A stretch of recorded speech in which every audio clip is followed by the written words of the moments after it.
Oke, assalamualaikum warahmatullahi wabarakatuh. Kali ini kita akan berbagi tentang buku recording breeding pada Janati Farm Jogja. Nah, seperti yang kita lihat di sini, ini adalah buku recording. Buku recording ini berfungsi untuk mencatat kelahiran-kelahiran yang ada di Janati Farm. Kemudian kita record semua kejadian-kejadian, data-data yang bisa kita ambil. Ya, ini kita buat udah lumayan tebal. Data ini terdiri dari jenisnya. Jenis di sini adalah apakah kelahiran domba atau kambing, karena ternak kami ada domba ataupun kambing. Kemudian nomor 2 adalah jam dan tanggal lahir. Kemudian di sini kita catat adalah pejantannya, kemudian induknya, kemudian bobot saat kelahiran. Nah, di sini ada kondisi kelahiran. Kondisi kelahiran itu maksudnya saat lahir itu apakah dia membutuhkan bantuan atau bisa spontan aja. Spontan itu maksudnya bisa keluar tanpa ada yang membantu. Kemudian kondisi selanjutnya adalah tentang kolostrum. Jadi umumnya bayi atau cempe lahir itu jika normal dia akan langsung bisa minum kolostrum itu. Namun ada kondisi tertentu di mana induknya tidak mau ngasih air susu, maka kita harus berusaha sebisa mungkin untuk memeras dan memberikan ke cempe. Semakin cepat pemberian kolostrum, maka tubuh si cempe akan semakin mudah untuk menerima dan memproses kolostrum itu dalam tubuhnya. Nah, jadi sangat dianjurkan apabila si kelahiran cempe kemudian kita peras saja itu kolostrumnya, kita peras, kita masukin botol, kemudian kita dotkan ke cempe. Kenapa? Karena yang saya sebutkan tadi, semakin cepat tubuh si cempe itu mendapatkan kolostrum, maka semakin bagus proses dalam tubuhnya cempe untuk memproses kolostrum tersebut. Gunanya untuk apa? Untuk daya tahan tubuh cempe di masa depan. Nah, di sini kita catat ini, misalnya ada kolostrum, ini adalah fungsinya nanti apabila nanti di kemudian hari selama masa sebelum sapi ini ada masalah-masalah, ada dia gampang sakit atau mungkin dia ada kondisi-kondisi tertentu di mana badannya tidak cepat besar atau apa. Nah, itu kita lihat apakah di sini dia ada pemberian kolostrumnya sesuai, atau mungkin dilihat juga dari berat badan saat lahir. Nah, kemudian di sini kita catat lagi adalah jumlah kelahiran. Jumlah kelahiran ini untuk sistem domba atau kambing yang breeding di mana kita sangat memperhatikan genetiknya, maka apabila dia lahir bersamaan dengan saudara kembarnya, maka bisa dipastikan kedepannya juga dia akan mempunyai saudara kembar, baik dia ketika jadi indukan atau mungkin dia sebagai pejantan. Intinya genetiknya ini akan dia bawa ke selanjutnya. Kemudian di sini jenis kelamin biasa ya, jantan maupun betina.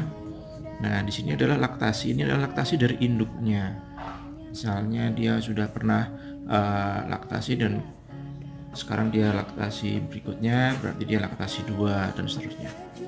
Nah, ini kita beri nomor identitas atau tag di lehernya, tapi kebanyakan di kita kasih nama. Nah, misalnya di sini kita nama kelahirannya ini adalah Bera dan Laila. Bera dan Laila ini adalah anak dari Merino. Nah, jantannya Merino, kemudian dia induknya kita kasih nama Dika. Dika ini adalah domba priangan warna coklat. Jadi, nah kemudian saat bobot lahirnya waktu itu adalah yang Laila ini betina, berat badannya adalah 2,12, dan yang Bera ini jantan, bobotnya 1,4.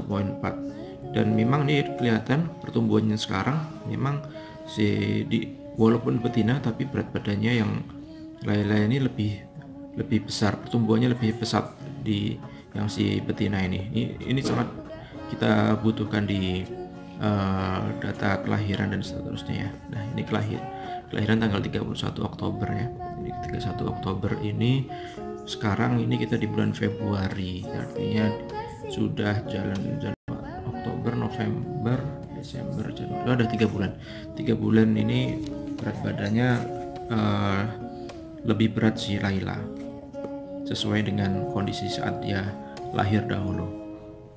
Nah, itu data itu berguna untuk melacak apakah ada kondisi atau memang dari genetiknya dia memang tidak bisa sebesar yang lebih besar yang betinanya ini.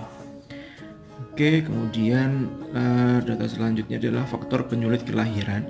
Nah, di sini maksudnya penyulit kelahiran ini apakah dia itu kondisi kelahirannya itu kalau normalnya itu ya, normalnya kan tangan atau kaki depan itu keluar dulu, kemudian disusul kepala dan diakhiri dengan kaki belakangnya ya. Cuman kalau ada kondisi tertentu yang mungkin kakinya keluar, kaki depannya keluar satu atau gimana, nah itu data-data itu kita perlukan sehingga kita bisa tahu untuk selanjutnya apakah ini indukan ini patut kita pertahankan atau mungkin kalau misalnya terlalu beresiko untuk kelahiran berikutnya ya mungkin kita bisa lepas atau mungkin kita jual atau mungkin kita bisa jadikan pedaging. Nah, hal-hal seperti itulah yang perlu kita catat sehingga nanti anaknya pun juga bisa kita berikan catatan juga ya untuk selanjutnya. Kenapa pencatatan ini penting? Satu, untuk data ternak kita. Yang kedua, selanjutnya kita untuk mengurangi beban kerja dari tenaga kandang kita. Jadi kalau misalnya memang dombanya itu bermasalah, udah kita kurangi domba-domba yang bermasalah itu dari kandang kita, sehingga beban kerjanya itu bisa lebih ringan. Misalnya dia butuh lahirnya spontan, ya spontanlah semua domba-domba kita, kambing-kambing kita. Jadi kita nggak harus ngurusin domba atau kambing yang lahirnya itu susah. Nah, itu kemudian keterangan lain ya, nanti mungkin kita bisa berikan keterangan yang lain, mungkin ada data-data yang perlu ditampilkan di situ. Kemudian di sini adalah nama pengawas kelahiran, yaitu tim kandang kami yang sedang bertugas saat itu, sehingga nanti kita bisa cross check data-data ini kepada tim kandang kita. Demikian teman-teman, semoga bermanfaat. Ini buku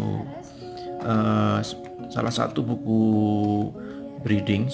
Mungkin teman-teman kalau berniat untuk membuatnya atau menduplikasinya bisa dilihat ini di form kosongnya seperti ini. Silahkan kalau mau di copy, di paste silahkan, tidak ada hak cipta atau apa, silahkan pakai aja. Semoga membantu. Dari kami terima kasih, mohon maaf jika ada yang kurang berkenan. Wassalamualaikum warahmatullahi wabarakatuh.